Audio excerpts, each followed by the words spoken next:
শ্যামবাজার রাজারহাট বিধাননগরে হিন্দুত্বের পোস্টারে লেখা হিন্দু হিন্দু ভাই ভাই গ্যাসে কেন ছাড় নাই।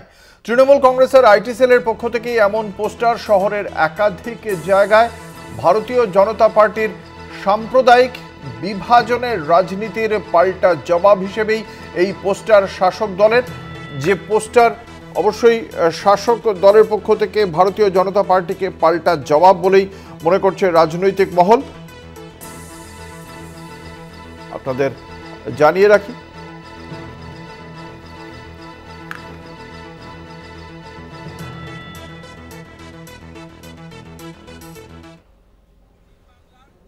জায়গায় শান্তিপূর্ণ মিছিলের উপরে জিহাদি হামলা দেখেছি। একটা হুগলি জেলার রিসড়া, হাওড়া জেলার শিবপুর, উত্তর দিনাজপুর জেলার ডালখোলাতে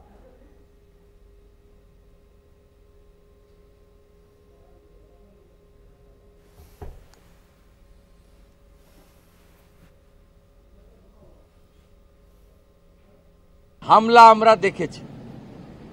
23-এর ঘটনা নিয়ে আমার দাখিল করা মামলা এনআইএ তদন্ত হয়েছে। 85 জন এখনো জেলে আছে। মুখ্যমন্ত্রী সুপ্রিম কোর্টে 25 লাখি লয়ারদেরকে দাঁড় করিয়েছিলেন যাতে এনআইএ আটকানো যায়। সুপ্রিম কোর্টও রাজ্য সরকারের পিটিশন সাইড করেছেন। উস্কানিটা আসে রাজ্যের শাসক দল, পুলিশ এবং রাজ্যের প্রশাসনিক কর্তৃ মুখ্যমন্ত্রীর দিক থেকে। 23 সালে আপনাদের স্মরণ করিয়ে দিই, মান করেছেন। স্বাভাবিকভাবে উস্কানিটা আসে রাজ্যের শাসক দল, পুলিশ এবং রাজ্যের প্রশাসনিক কর্তৃ মুখ্যমন্ত্রীর দিক থেকে। 23 সালে আপনাদের স্মরণ করিয়ে দিই, মানরেগার টাকার দাবিতে রেড রোডে যে ধর্ণা ছিল 2 দিন ব্যাপী, রামনবমীর আগের দিন মুখ্যমন্ত্রী সেখানে প্রকাশ্যে বলেছিলেন রাষ্ট্রীয় স্বয়ংসেবক সংঘ, বজরং দল, বিশ্ব হিন্দু পরিষদ এরা অশান্তি করবে। মুখ্যমন্ত্রী বলেছিলেন কালকে আবার হনুমানরা রাস্তায় নামবে। তিনি হনুমান বলে ব্যঙ্গ করেছিলেন। আমাদের আপত্তি নেই, আমরা হনুমানের পুজো করি। আজ তো মঙ্গলবার, হনুমান চালিসা পাঠ হয় বজরংবলির দিন, এবং আজকে অনেকেই নিরামিষ আহারও গ্রহণ করেন আজকে মঙ্গলবার বলে। আমাদের আপত্তি নেই, কিন্তু তিনি ব্যঙ্গ করেছিলেন হিন্দুদের। সাথে সাথে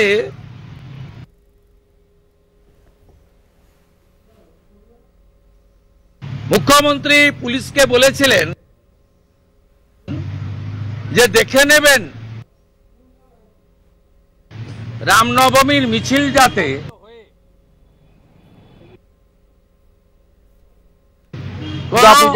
মুসলিম এলাকা দিয়ে না যেতে পারে। এটা কোনো মুসলিম নেতা বলেননি,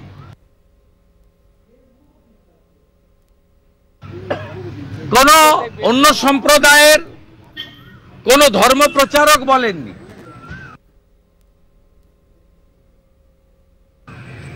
কে বলেছেন?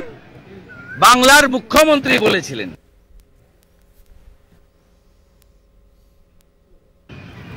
তাই এবারেও আমরা আশঙ্কা করছি বাংলাদেশের পরে যেভাবে জিহাদিরা উৎসাহিত হয়ে ফালাকাটা থেকে শ্যামপুর পর্যন্ত দুর্গাপূজায় হামলা করেছে, কলকাতার রাজাবাজারে কালী পুজোয় হামলা করেছে, বজবজের নোদাখালীতে লক্ষ্মী পুজোয় হামলা করেছে, কার্তিক পুজোতে বীরভূম জেলার সাঁইথিয়াতে যে কাণ্ড আজও চালাচ্ছে পুলিশ প্রশাসন, সাঁইথিয়া পিরলাহারে যে ঘটনা ঘটেছে, তমলুক নন্দকুমার সহ বিচ্ছিন্নভাবে গোটা রাজ্যে যে ঘটনা ঘটেছে, একই ঘটনা রামনবমীতে পুলিশ এবং মুখ্যমন্ত্রী ঘটাতে পারেন।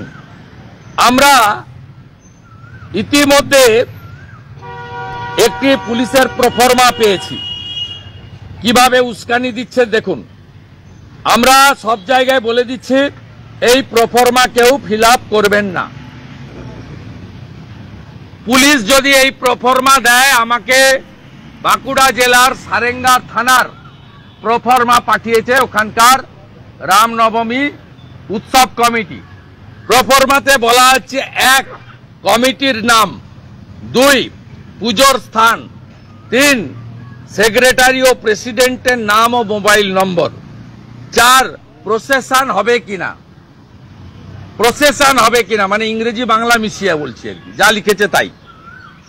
5 প্রসেশনের রুট, 6 মারাত্মক। ওই রুটে আমি ধর্মীয় প্রতিষ্ঠানের নাম বলছি না, বলছে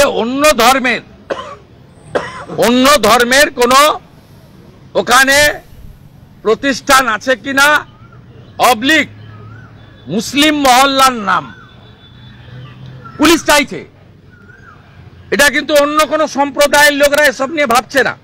কিভাবে বিষ ছড়াচ্ছে এই মুখ্যমন্ত্রী এবং তার এই টেন্টেড ডিজিপি রাজীব কুমার আর কলকাতা পুলিশ কমিশনার আরেক গুন্ডা মনোজ বার্মা, বিষটা কিভাবে ছড়াচ্ছে দেখুন। 7 বলছে জমায়েত, 8 হচ্ছে ওই পুজোতে ট্রাভেল মঙ্গারদের নাম ও মোবাইল নম্বর। আরে মমতা পুলিশ জেনে রাখো, হিন্দু পুজোতে ট্রাভেল মঙ্গার থাকে না। বলছে ট্রাভেল মঙ্গার বাংলা করলে দাঁড়ায় যারা গন্ডগোল করতে পারে পুজোতে, মানে পুজোর আয়োজকদের মধ্যে যারা গন্ডগোল করতে পারে। 9 বলা হচ্ছে ওই পুজোতে প্রধান কন্ট্রোলার ব্যক্তি ও পুলিশ ফ্রেন্ডদের নাম ও মোবাইল নম্বর। আমি আপনাদের মাধ্যমে পশ্চিম বাংলায় রামনবমী উৎসব কমিটি 2025 সবাইকে আবেদন করব, আপনারা প্রোটোকল মেনে গত বছরের অনুমতির কাগজ সহ, রুটের কাগজ সহ পুলিশকে দেবেন। নতুন করে কোনো মমতা পুলিশের পাঠানো প্রফর্মা ফিল আপ করবেন না। আমি রাজ্যের বিরোধী দলনেতা 2,33,27,000 লোককে প্রতিনিধিত্ব করি। আমি এবং আমাদের বিজেপি এমএলএরা আপনাদের কমপ্লিটলি লিগ্যাল প্রোটেকশন দেব। আপনারা কেউ নতুন প্রফর্মা ফিল আপ করবেন না। এবং গত বছরে